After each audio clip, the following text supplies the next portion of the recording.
मौत की घाटी, बाहरी घाटा, भाग 4। पिछले भाग यानी कि भाग 3 में हमने देखा कि लड़कियां रात भर डरी हुई रहती हैं, फिर सुबह प्रोफेसर साहब को वो सब कुछ बताती हैं। उसके बाद प्रोफेसर साहब उन्हें फ्रेश होने के लिए कहते हैं और लड़कों से खाने की तैयारी करने के लिए कहते हैं।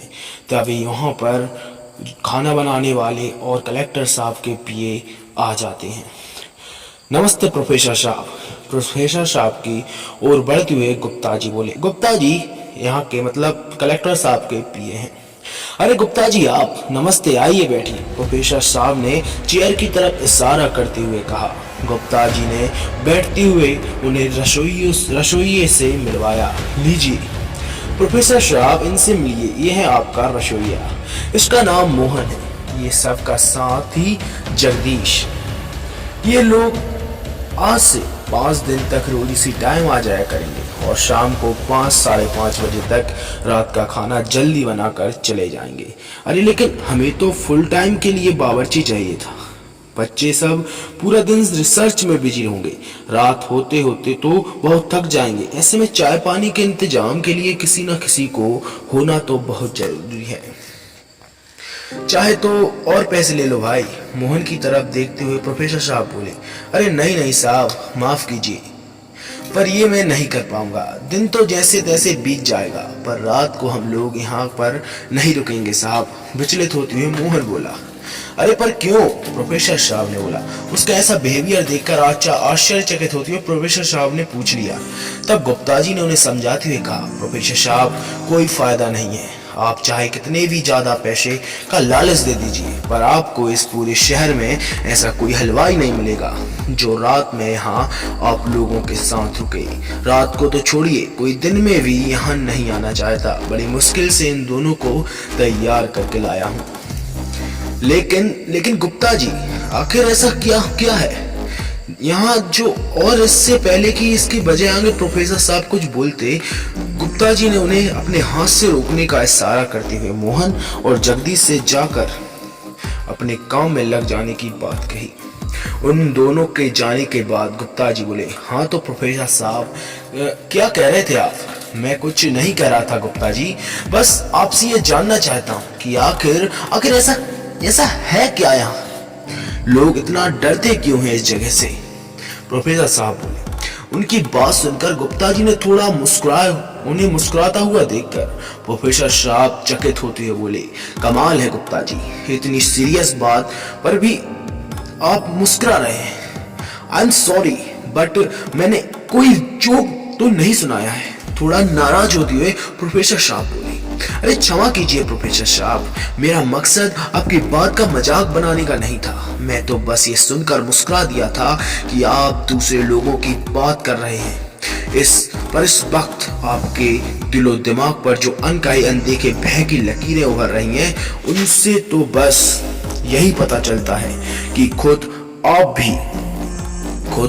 भी कहीं ना कहीं इस भय से डर रहे हैं, यानी कि इस भय से ग्रसित हैं, जिस डर से यहाँ के लोग हर रोज मुखातिब होते रहते हैं। कहते हुए गुप्ता जी ने अपनी बात खत्म की। आप ठीक कह रहे हैं गुप्ता जी, यहाँ कुछ तो अजीब जरूर है, पर वो क्या है ये ना तो मैं जानता हूँ और ना ही मैंने कभी देखा है। पर जो कुछ कल रात हुआ वो सच में बहुत ही ज्यादा आश्चर्यजनक था। प्रोफेसर साहब बोले, कल रात क्या हुआ था यहाँ?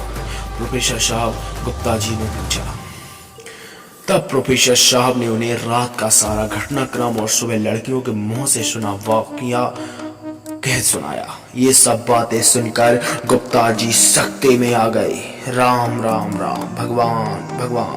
प्रोफेसर साहब, कल रात आप लोगों ने जो कुछ सुना वो सब ना तो कोई वहम था और ना ही कोई मानवीय घटना, ये तो परलौकिक घटना थी, पैरानॉर्मल एक्टिविटी। क्या ये आप क्या कर रहे गुप्ता जी? प्रोफेसर साहब ने पूछा। मैं सच कह रहा हूँ प्रोफेसर साहब, और मेरी मानिए तो आप भी इस जगह को छोड़ दीजिए आज ही।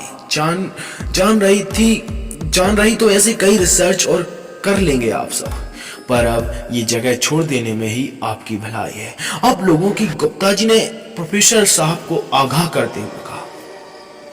मैं आपकी सलाह मानता हूं गुप्ता जी, पर अब मेरे हाथ में कुछ नहीं है। इस प्रोजेक्ट को कैंसिल करने के लिए कोई बहुत ज्यादा ठोस कारण चाहिए होगा, क्योंकि यूनिवर्सिटी मैनेजमेंट इस रीजन को बिल्कुल भी एक्सेप्ट नहीं करेगा। और फिर हमारे पास ऐसा कोई सबूत भी तो नहीं है कि यहाँ स्टूडेंट की जान को खतरा है। अब तो हमें ये प्रोजेक्ट पूरा करना ही पड़ेगा। आई होप शायद जैसे कल की रात सेफली गुजर गई वैसे ये 4 रातें भी गुजर जाएंगी, आशा व ईश्वर से प्रोफेसर शाह बोले। भगवान आप सबकी रक्षा करे। अच्छा मैं चलता हूँ प्रोफेसर साहब, ऑफिस जाना है। अगर कुछ तकलीफ हो तो जरूर याद कीजिएगा। जाते हुए गुप्ता जी ने कहा। जी जरूर, उनसे हाथ मिलाते हुए प्रोफेसर साहब जी बोले। गुप्ता जी ने जाने के बाद प्रोफेसर साहब और सब स्टूडेंट ने चाय नाश्ता किया करके रिसर्च के लिए फील्ड में जाने का प्लान तैयार किया। सबको 2-2 के ग्रुप में बांट दिया और खुद सबका सुपरविजन करना डिसाइड किया। साथ ही साथ किसी को भी ज्यादा दूर न जाने का इंस्ट्रक्शन भी दे दिया। सब स्टूडेंट अपनी अपनी सुविधा अनुसार अलग अलग दिशाओं में आगे बढ़ रहे थे। सब लोगों के जाने के बाद अब कैंप में 2 ही लोग थे, वो रसोइया और उसका साथी। वो लोग दोपहर के खाने की तैयारी कर रहे थे। रसोइये मोहन का साथी जगदीश टैंकर से पानी भरने बाल्टी लेकर कैंप के पीछे गया। वो टैंकर से बाल्टी भर ही रहा था कि अचानक उसे अपने पीछे किसी के खड़े होने का आभास हुआ। उसे लगा शायद मोहन है, इसलिए वो बिना पलटे ही बोल पड़ा, अरे मोहन भाई जरा बाल्टी देखना, मैं हल्का होकर आता हूँ। कहते हुए वो टैंकर के पीछे झाड़ियों की तरफ भागा। थोड़ी देर के बाद जब वो लौट कर आया तो देखा टैंकर वाला बंद है, जो टैंकर की बॉल है वो बंद है और बाल्टी भी भरी हुई है। उसने बाल्टी उठाकर मोहन को कोसते हुए कहा, ये मोहन भाई भी ना, अरे जब बाल्टी भरी गई थी तो साथ ले जाते ना। बॉल बंद करके बाल्टी वहीं छोड़ के, मानो मेरा काम करने से उनका ओहदा घट जाएगा। अभी कोई जंगली जानवर मुंह मार देता पानी में तो। इसी तरह बड़बड़ाते हुए वो पानी लेकर मोहन के पास पहुंचा। उसे झुंझलाया और झुंझलाया हुआ देखकर मोहन ने पूछा, अरे भाई जगदीश क्या हुआ तुझे? ऐसे पपीते से जैसे मुंह क्यों फुला रहा है? ये आप मुझसे पूछ रहे हैं मोहन भाई? अरे जब बाल बंद कर ही दिया था तो बाल्टी में उठा लाते, हाथ नहीं घिस जाते, आपके इतने सा काम कर लेते तो भारी बाल्टी वहीं छोड़कर आ गए। अगर कोई जानवर मुंह मार लेता तो। झुंझलाते हुए जगदीश ने कहा, कौन सी बाल्टी? क्या बोल रहा है जगदीश? मैं तो कब से बैठकर यहाँ सब्जियां काट रहा हूँ, मैंने कब आकर बाल बंद कर दिया? माथा तो ठीक है ना तेरा? आश्चर्य से मोहन ने जगदीश से पूछा। क्या मतलब आपका?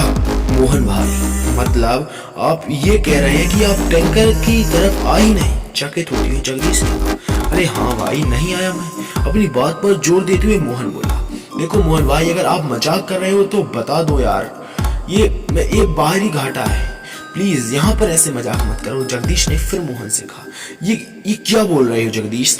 बोरा गए हो क्या? कहा ना मैं यहाँ से हिला तक नहीं हूँ।